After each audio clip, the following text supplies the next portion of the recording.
నమస్తే, welcome to our channel. నేను సౌజన్య. ఆంధ్రప్రదేశ్లో వ్యూహకర్త అంటే ఎన్నికల వ్యూహకర్త అనేటువంటి ప్రశాంత్ కిషోర్ చేసినటువంటి కామెంట్స్ చాలా వైరల్ అవుతున్నాయి. రాబోయేటువంటి ఎన్నికల రిజల్ట్కి సంబంధించి ఆయన చాలా కామెంట్స్ చేశారు. ఈసారి ఎట్టి పరిస్థితిలో వైసీపీ రాదు, ఇంతకుముందు 151 సీట్లు వస్తే అందులో సగానికి సగం కూడా రావు అని కామెంట్ చేశారు ఆయన.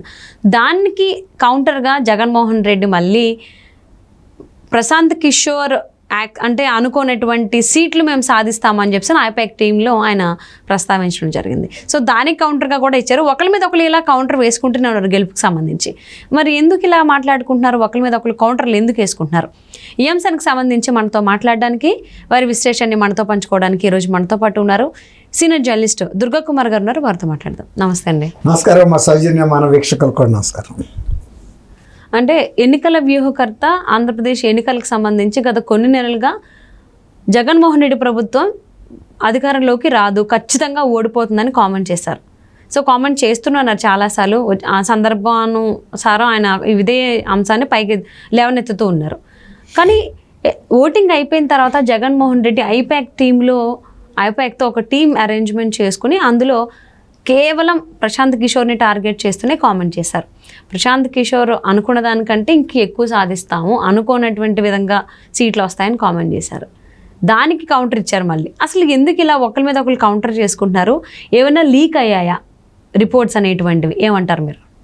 ఇప్పుడు ఒకప్పుడు ప్రశాంత్ కిషోర్ జగన్మోహన్ రెడ్డి గారి ఉప్పు పులుసు తిన్న వ్యక్తి అమ్మా, చాలా పెద్ద ఎత్తున. జగన్మోహన్ రెడ్డి గారి మీద ఆయనకు వ్యక్తిగత ద్వేషం ఉండాల్సిన అవసరం ఏమాత్రం లేదు. ఆయన ఒకప్పుడు ఎన్నికల స్ట్రాటజిస్ట్గానే ఆయన కూడా ఒక రాజకీయ పార్టీ పెట్టుకుని బీహార్లో ఒక రాజకీయ నాయకుడిగా పెరుగుతూ ఉన్న వ్యక్తి. తర్వాత ఇప్పుడు ఏవి కూడా ఆయన కొత్తగా అసైన్మెంట్స్ తీసుకోవట్లేదు, గతంలో లాగా వ్యూహకర్తగా. తర్వాత ఎవరిని గెలిపించడానికి కంకణం కట్టుకోవట్లేదు, అందుకు ప్రయత్నించట్లేదు. ఆయన ఒక వాస్తవ పరిస్థితులు చెప్పడానికి వెనక్కి జంకే వ్యక్తి కూడా కాదు. అది ఎవరైనా కానీ గతంలో జగన్మోహన్ రెడ్డి గారికి ఆయన వ్యూహకర్తగా పనిచేసినప్పటికీ కూడా ఇవాళ వాస్తవ పరిస్థితిని భిన్నంగా చూపించాల్సిన అవసరం ఆయనకు లేదు. రాజకీయంగానూ లేదు, ఆర్థికంగానూ లేదు, సామాజికంగానూ లేదు, వ్యక్తిగతంగా కూడా లేదు. ఆయన కూడా ఇవాళ జగన్మోహన్ రెడ్డి గారి చేతి కింద నీళ్లు తాగే వ్యక్తి కూడా కాదు. అట్లాంటి పరిస్థితుల్లో ఇవాళ ఆయన ఒక రకంగా ఎన్నికలకు సంబంధించిన అంచనాలకు సంబంధించినంత వరకు ఒక జగద్గురువు లాంటి వ్యక్తిలాగా మనం అనుకోవచ్చు. మరీ ముఖ్యంగా కిందసారి ఈయన గెలిపించడంలో చాలా కీలక పాత్ర కూడా వహించాడు. అది జగన్మోహన్ రెడ్డి గారికి కూడా తెలుసు. కానీ ఇప్పుడు చెప్పట్లేదు జగన్మోహన్ రెడ్డి గారు ఓడిపోతాడని కానీ, జగన్మోహన్ రెడ్డి గారి పరిపాలన బాగాలేదని కానీ, లేకపోతే లోపభూయిష్టంగా ఉంది కానీ, తర్వాత ఇది ఒక బ్యాడ్ ఎగ్జాంపుల్గా నిలిచిపోద్దని కానీ, తర్వాత దివాళా కోరు ప్రభుత్వంగా మారిపోతుందని కానీ, ఆంధ్రప్రదేశ్ ప్రభుత్వం కూడా ఒక ఆర్థికంగా ఒక విఫల రాష్ట్రంగా అవుతుందని కానీ, ఇవన్నీ కూడా మీరు ఇంతకుముందు మీ ఇంట్రోలో చెప్పినట్టు రకరకాల సందర్భాల్లో రకరకాల వేదికల మీద రకరకాల ప్రదేశాల్లో కూడా ఆయన వ్యక్తం చేస్తూ వస్తున్నాడు. ఇదేమి కొత్త కాదు. తర్వాత ఎప్పుడు కూడా అన్ని ఫ్యాక్ట్స్ ఆయన ఒకసారి చెప్పాలి. ఏ సందర్భంలో ఏం చెప్పాలో, ఎక్కడ ఏం చెప్పాలో కూడా అదే చెప్పాడు. కాబట్టి ఇప్పుడు జగన్మోహన్ రెడ్డి గారు తర్వాత ఓటర్లకు సంబంధించినంత వరకు వాళ్ళ అభిప్రాయాల్ని నిక్షిప్తం చేసి ఎలక్ట్రానిక్ ఓటింగ్ మిషన్స్లో భద్రంగా స్ట్రాంగ్ రూమ్లో ఉన్నాయి. ఇప్పుడు ఎవరు గెలుస్తామని సంకలు గుద్దుకున్నా, ఎవరు ఓడిపోతారని ఇంకొకళ్ళు డంకా బజాయించినా దానివల్ల జరిగే మార్పు ఒక్క ఓటు కూడా పెరగదు, తగ్గదు కూడా. అదైతే వాస్తవం. కాబట్టి ఈ టైంలో ఇలా కొట్టుకోవటం అనేది కూడా ఒక రకంగా గెలిచేవాడు కాన్ఫిడెంట్గా ఉంటాడు, నేను ఎట్టాకు గెలుస్తాను అని. గెలవని వ్యక్తి సపోజ్ నేను యుద్ధ రంగానికి వెళ్తున్నాను, యుద్ధం ఇక్కడి నుంచి 1 కిలోమీటర్ ఉంది యుద్ధ భూమి, అక్కడికి వెళ్ళే రాక నేను డంకా బజాయించి నేనే గెలుస్తున్నానని చెప్పుకుంటే అభ్యంతరం చెప్పేవాళ్ళు ఎవరు ఉండరు కదా. ఎందుకంటే నేను డంకా బజాయించి చెబుతున్నానే కానీ ఓడిపోయింది గెలిచింది ఇప్పుడు ఎవడో చెప్పలేడు. నేను వెళ్ళాలి, నా దగ్గర సరైన ఆయుధాలు ఉండాలి, నాకన్నా నేను అక్కడ మంచి పెర్ఫార్మెన్స్ ఇవ్వాలి, నా శత్రువులను ఓడించాలి. ఒకవేళ నా శత్రువులు బలంగా ఉన్నారని తెలుసు, నాకన్నా ఆయుధ సంపత్తి అక్కడ ఎక్కువ ఉందని తెలుసు, నా బలం అక్కడ సాలదని తెలిసినప్పుడు కాసేపు నేను బజాయించుకోవటం వలన నాకు మానసిక ఆనందం తప్ప ఎవరికి వచ్చే నష్టం అయితే లేదు. ఎవరు వచ్చి నువ్వేం గెలుస్తావో అక్కడికి వెళ్ళి నువ్వు గెలవు, నీ తలే తెగుతుందని ఎవరు చెప్పడం. ఎందుకంటే కాసేపు జరగబోయేది అదే. అవును. కాబట్టి నాకు వచ్చి చెప్పాల్సిన అవసరం లేదు. ఈ కాసేపటికి నా యొక్క మానసిక ఆనందం ఏదో ఒక ఉల్లాసం పొందటానికి చేసుకుంటా. అట్లాగే ఎవడైనా ఓడిపోబోయేవాడు ఈ అడావిడి ఎక్కువ చేసుకుంటాడు, గెలిచేవాడు గుంభరంగా ఉంటాడు. ఎందుకంటే అతనికి ఏం చెప్పుకోవాల్సిన అవసరం లేదు. ఎప్పుడైతే అసలు ఫస్ట్ నేను ఒక మాట చెప్తాను మా సౌజన్య, రేపు పోస్టల్ బ్యాలెట్ ఓపెన్ అయ్యేటప్పటికే వైఎస్ఆర్సీపీ కార్యకర్తలకి నాయకులకి బీపీ వచ్చేస్తాయి. ఒకసారి జగన్మోహన్ రెడ్డి గారు చెప్పారు, మా కార్యకర్తలకి బీపీ వచ్చి తెలుగుదేశం ఆఫీస్ పగలగొట్టారని.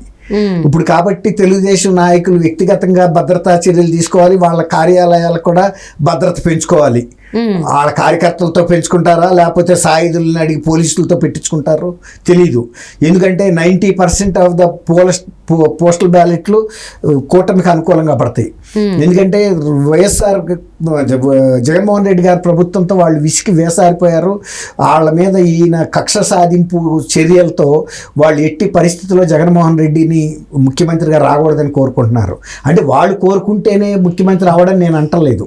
అంటే ఫస్ట్ ఓపెనింగే అలాంటి రిజల్ట్ వస్తుంది. వాళ్ళు కాకుండా ఒక 5 లక్షల మంది 4.5 లక్షల మంది కాకుండా ఇంకా ఫ్యామిలీకి 3 చొప్పున వేసుకున్న 20 లక్షల మంది ఉద్యోగులే ఉంటారు. ఈ పోస్టల్ బ్యాలెట్ ఫలితాలే ఒక రకంగా కంగు తినిపిస్తాయి. ఆ తర్వాత జనరల్ ఓటర్స్ వేసిన ఓట్లు ఏమి వైఎస్ఆర్సీపీకి అనుకూలంగా ఉండే అవకాశం అసలు ఎట్టి పరిస్థితుల్లోనూ కనపట్టల్లా. ఎందుకంటే ప్రతి సాట కూడా వ్యతిరేకత వ్యక్తం అవుతుంది, అన్ని వర్గాల్లో కూడా వ్యక్తం అవుతుంది. వాళ్ళు ఆ రోజు పోలింగ్ రోజు చేసిన ప్రవర్తన కూడా ప్రజలు హర్షించలేకపోయారు. ఒక ఓటర్ని పట్టుకుని వాళ్ళ ఎమ్మెల్యే కొట్టడం కానీ, తర్వాత వివిధ ప్రాంతాల్లో హింసాకాండకు పాల్పడటం కానీ, అది పల్నాడు అవ్వచ్చు, లేకపోతే తిరుపతి కావచ్చు, లేకపోతే చంద్రగిరి కావచ్చు, ఎట్లయినా అనేక ప్రాంతాల్లో జరిగిన దాడులు అధికార పార్టీ వాళ్ళు చేసినయే. ప్రతిపక్షం ఎప్పుడు చేయదు, ఎందుకంటే ప్రతిపక్షానికి పోలీస్ సపోర్ట్ ఉండదు. తర్వాత ఇంకోటి ఏంటంటే అధికార పక్షానికి పోలీసులు విపరీతమైన మద్దతు ఇవ్వటం వలన అనేక మంది స్థానభ్రంశం చెందారు. ఎన్నికల విధుల నుంచి వాళ్ళు తొలగించే పరిస్థితి వచ్చింది. అది ఒక పెద్ద ఎగ్జాంపుల్. అది కేంద్ర ఎన్నికల సంఘం ఆంధ్రప్రదేశ్ని ఒక సంస్థాత్మక రాష్ట్రాల్లో ప్రథమంగా తీసుకున్నారు. గతంలో ఆంధ్రప్రదేశ్ ఎప్పుడు కూడా ఒక సాంప్రదాయ శాంతి భద్రతల్లో కాపాడటంలో కానీ ఉన్నతమైన స్థానంలో ఉంది తప్ప ఈరోజు బీహార్ లాగానో లేకపోతే ఉత్తరప్రదేశ్ లాంటి రాష్ట్రం కాదు ఇది. వాటిల్లో అక్కడ ఎక్కువ law and order problems arise అయ్యాయి. ఇప్పుడు ఎలక్షన్ ముందు హింస జరిగింది, ఎలక్షన్ తర్వాత కూడా ఇంకా హింస జరిగింది. దాని మీద కేంద్ర ఎన్నికల సంఘం సిట్టు వేసింది. వాళ్ళ నివేదిక కూడా ఇచ్చారు నిన్న అనుకుంటా. ఇచ్చిన నివేదికలో కూడా వాళ్ళు ఏం చెప్పారు, ఇవేవో యథాలాపంగా జరిగిన దాడులు కాదు, మనుషుల్ని చంపటానికి ప్లాన్ చేసిన తీవ్రమైన దాడులేనని చెప్పింది. అంటే అంత తీవ్రమైన హింస రేపటానికి అధికార పార్టీకి ఎందుకు అవసరం వచ్చింది? చక్కగా మీకు గనక ప్రభుత్వంలోకి వెళ్ళే అంత మెజార్టీ మీకు వస్తున్నప్పుడు స్మూత్గా మళ్ళీ అధికారంలోకి ఎక్కటమే కదా, ఇంత హింస చేసుకోవాల్సిన అవసరం ఎందుకు వచ్చింది? కాబట్టి వాళ్ళకి పవర్ పోతుంది. మనం ఈ 5 సంవత్సరాలు నిరాటంకంగా మన పరిపాలన సాగించాము, ఇక ఈసారి వచ్చేటప్పటికి మనకి పరిస్థితి ఎదురు తిరిగిందని తెలవబట్టే వాళ్ళు ఇప్పుడు జరుగుతున్న హింస జరుగుతుంది. రెండోది పదే పదే ప్రశాంత్ కిషోర్ చెబుతున్నాడంటే వాస్తవం లేని మాట చెప్పడు. ఇప్పుడు నేను క్వశ్చన్ పేపర్ రాశానండి, మీరే ప్రశ్నకి మార్కులు వేసుకోమంటే నేను 100కు 100 వేసుకుంటా. జగన్మోహన్ రెడ్డి గారు వెళ్ళి ఐపాక్ టీం ముందు వాళ్ళు ప్యాకప్ చేసుకుని వెళ్ళిపోతున్నారు, సామాన్లు సర్దుకుని. ఇక్కడ వాళ్ళ అసైన్మెంట్ అయిపోయింది, గెలుస్తాడో గెలవడో తర్వాత మాట.